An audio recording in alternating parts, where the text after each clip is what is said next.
So we just finished talking about and reading some examples of classic occult detective stories. So Victorian era stories that combine gothic elements with mystery elements. So basically, we have supernatural Sherlock Holmes. Um, from there, we do develop the contemporary occult detective genre that we now think of when we think of movies like Ghostbusters or our Monster of the Week TV shows and all sorts of stuff in between. So I want to talk to you a little bit about the legacy of those stories in this PowerPoint.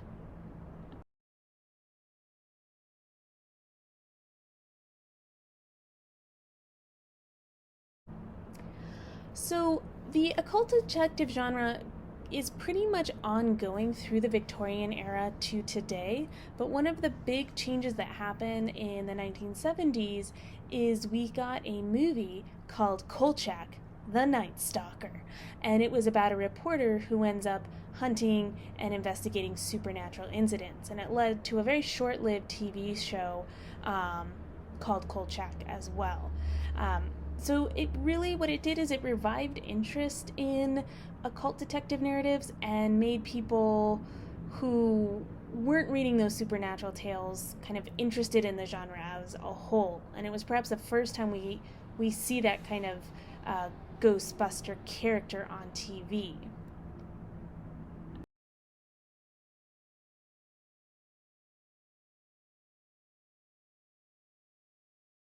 Now, most people don't really remember Kolchak unless you're a super occult detective nerd like me, or you're into X Files, because X Files was actually inspired by Kolchak. But most people are familiar with Ghostbusters from 1984 and the sequel and the reboot that was done just a couple years ago. So, when these movies came in the 80s, it really kind of solidified the idea of Ghostbusters or monster hunters in popular culture. So we're no longer fringe or a kind of niche genre. We are front and center with our fancy Ghostbuster kits. And if you'll notice, these Ghostbusters are a lot like Karnacki with his scientific approach to hunting monsters.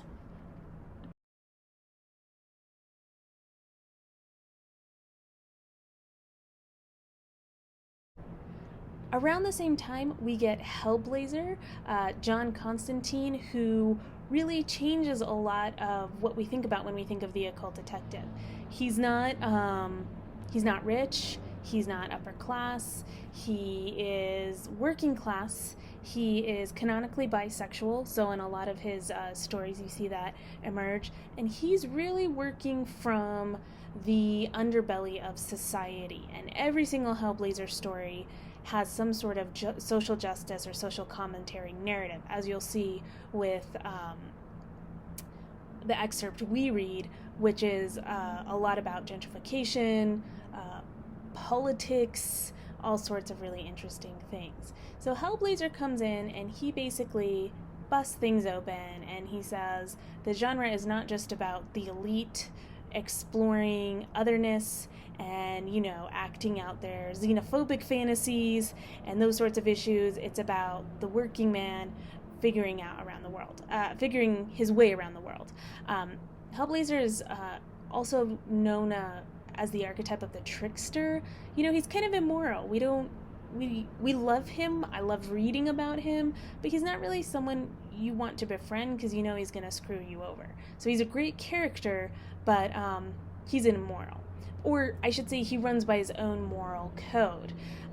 He's more invested in making sure things in the unseen world stay in alignment, right? That nothing falls out of balance than he is with like day-to-day relationships and stuff.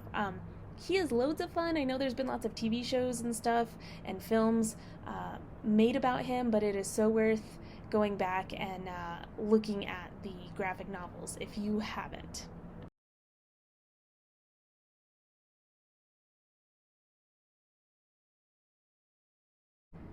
So in the late 80s, we also get this push for urban fantasy novels. So fantasy novels that take place in our present day reality, but also include witches and werewolves and things that go bump in the night. So it's gothic, but a little more grounded, a little more everyday. So Mercedes Lackey revived a lot of the occult detective genre with the Diane Tregarde series.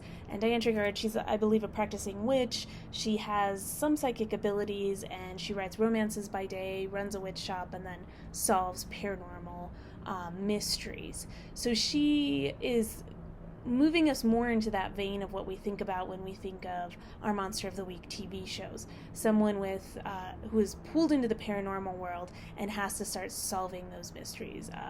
Her series are lots of fun. I would definitely recommend them. And this is kind of one of the examples we see. It's not the only one at this time, but probably the most memorable of the genre becoming more fully entrenched in urban fantasy fiction.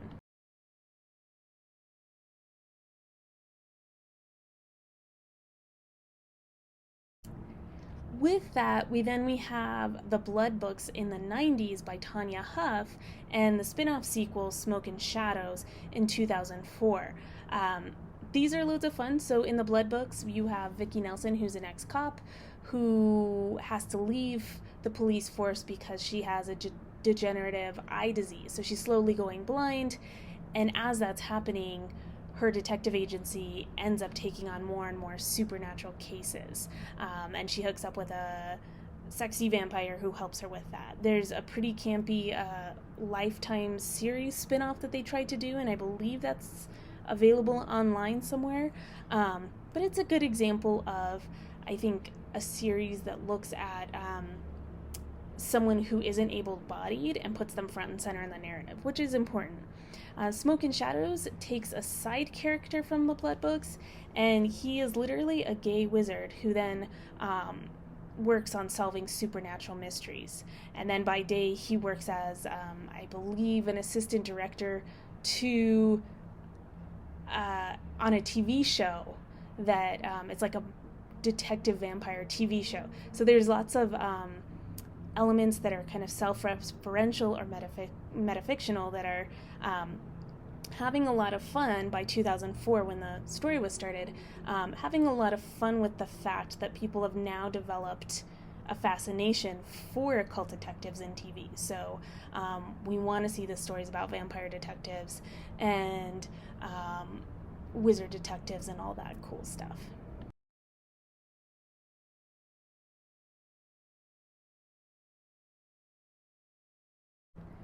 We also have the Anita Blake Vampire Hunter series from the 90s. I don't know quite as much about it because I haven't read as much on it.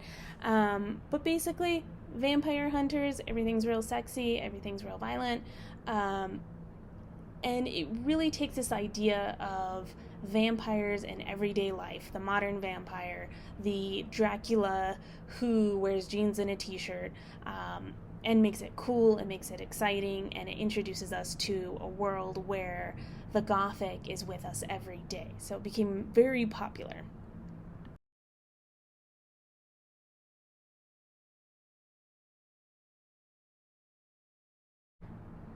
And then, of course, we have the X-Files in 1993, which I said earlier, as we know, was heavily inspired by the Kolchak TV show.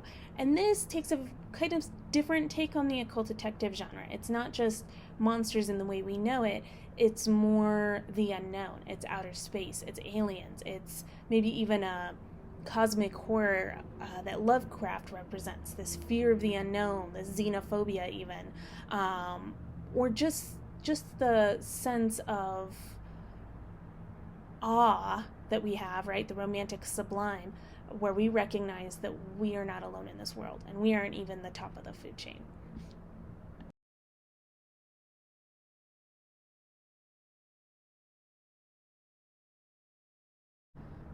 And then, of course, we have Buffy the Vampire Slayer. I know I've referenced this show a couple of times this semester, and then the Angel spinoff in 1999. This was a great show because what it does is it really opens up the idea of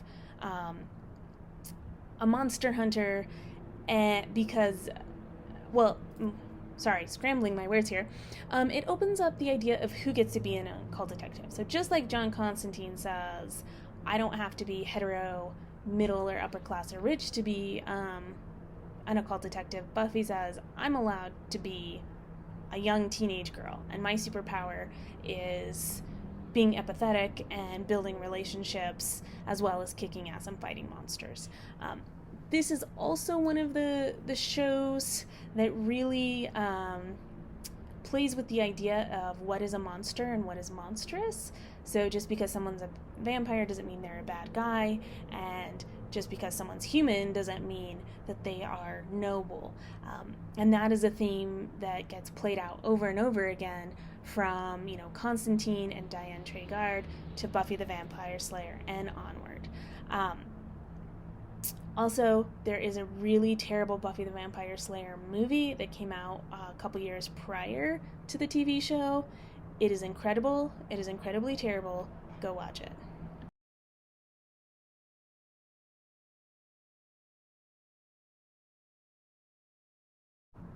So probably one of the most well-known occult detectives today in the urban fantasy genre is Harry Dresden. He's a wizard for hire in Chicago. So he's kind of become the standard of what people talk about when they talk about modern monster hunters or supernatural sleuths. You'll see that it's heavily inspired by Buffy the Vampire Slayer and Angel, and it becomes the foundation for future stories that really deal with the paranormal. What's fun about this series is he doesn't just talk about vampires and werewolves.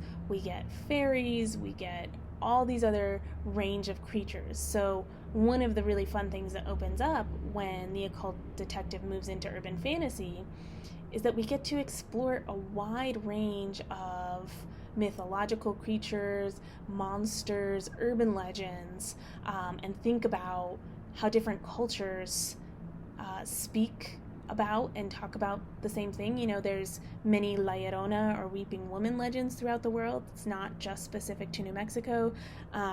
So you get to see these novels really exploring those commonalities and sometimes those spaces where there's difference.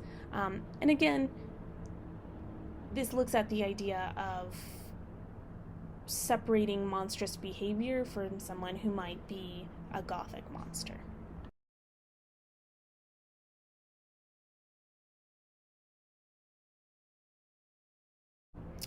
Okay, so take a minute here as I'm talking and just look at the wide range of book covers that I posted here. These are an example of the wide range of occult detective stories we have today from urban fantasy series. And they are everything from super scary dark horror like Mike Carey's The Devil You Know to soft, fluffy, cozy paranormals like Abby Cooper's Psychic Eye. So the range is huge. One of my favorite parts of this, though, if you'll notice, is seeing there's a lot of scantily clad women on these covers. Women wearing leather pants and showing off their midriffs. So what's interesting is this genre went from the classic cult detective who was like male, white, middle class, and by the early 2000s it explodes into this space for women to explore empowerment. So they get to be the occult detectives. They get to explore their own relationship to the unknown or their own sense of otherness in a world where they haven't always been put front and center. And then we see things like Half Resurrection Blues by Daniel Jose Older. His picture's in the bottom right corner there of that book. We see then taking this exploration of otherness a step further by including authors and characters of color, or like in the Tanya Huff series, characters who are part of the LGBTQ plus community or not able-bodied. So we see this explosion of a range of human experiences that really enriches the genre and reinforces the idea that otherness is not evil, otherness is not scary, it's just a different expression of our human condition. So this is just a variety of the kind of stories that are getting told now through this genre.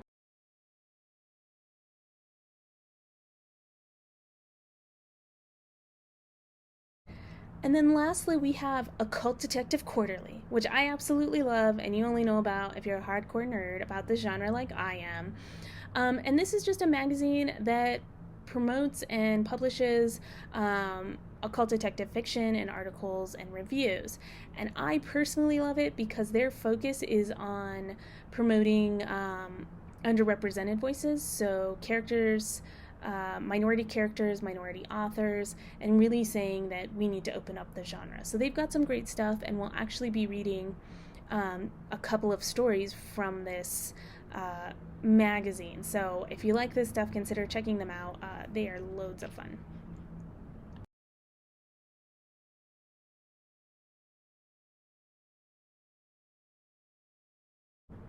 And then, of course, we can't talk about occult detective stories without talking about TV. Now, I have a bunch of images here. I'll be honest, I haven't updated this slide, so there's definitely some more TV shows I could put on there. But this is just a nice cross section. We have Grimm, who's like a fairy tale monster hunter, Lucifer, who solves like human mundane crimes but is himself a paranormal entity. That book is also, or that TV show is also based off of a graphic novel, but heads up, the graphic novel is very intense and very different from the TV show, although both are great. We have Sleepy Hollow, iZombie, Supernatural, Dirks Gently, which takes a little bit more of a sci-fi approach. So we have a huge explosion of TV shows now that really embrace the occult detective plot. Some of them do it well, some of them have problems, like all things, right? I'm particularly drawn to the ones that look at issues of our own kind of relationship to privilege or otherness. Sleepy Hollow, I really love the first season because it put a black protagonist front and center, primarily black cast, and really seriously dealt with issues of American history, including the enslavement of black people, in a serious way through the lens of a pretty campy, spooky TV show, which was a lot of fun. I love that. So, of course, most people know Supernatural, which has been running for thousands of years now. And it's done some really good stuff for the genre as well. And iZombie, same thing, based on a graphic novel, which is very different. I would check it out. But again, it's the idea that the heroine herself is a zombie. She is a paranormal creature, but the murder she solves are mundane. So they draw some pretty interesting discussions about social justice, and I think just a very playful take on zombies. I'm not big on zombie stories, but this one was like awesome. And then Dirks Gently, holistic detective agency, based on a book by the man who wrote Hitchhiker's Guide to the Galaxy. So it's pretty bananas, as you would expect. So all of this is just going to show you that the occult detective genre is alive and well today, and it's incredibly popular. One of my favorite things to look at in this genre is how it can become a vehicle for social justice. So how can it help us redefine otherness or difference in an empowering way, so that the monsters aren't just the thing that we're afraid of. It's not just xenophobia or the unknown, but it's really confronting our own relationship to our fears of otherness, to our own sense of otherness and being on the outside of society, right? Or all sorts of other things. Plus, there is also the very real kind of supernatural, spiritual angle of this, right? Exploring the unseen world and things that we can't necessarily put our finger on, uncanny experiences, strange happenings, and valuing those experiences as just as important as whatever we know or learn in the concrete world. So that is my dorky, super nerdy spiel on the contemporary occult detective genre. I'm trying not to talk too long about it because I get really excited. But if you do want to know more about it, I do actually run an occult detective book club on Facebook and Goodreads, so you can always look us up there. We read books quarterly and share stuff, so it's a lot of fun if you want to keep dorking out about this genre.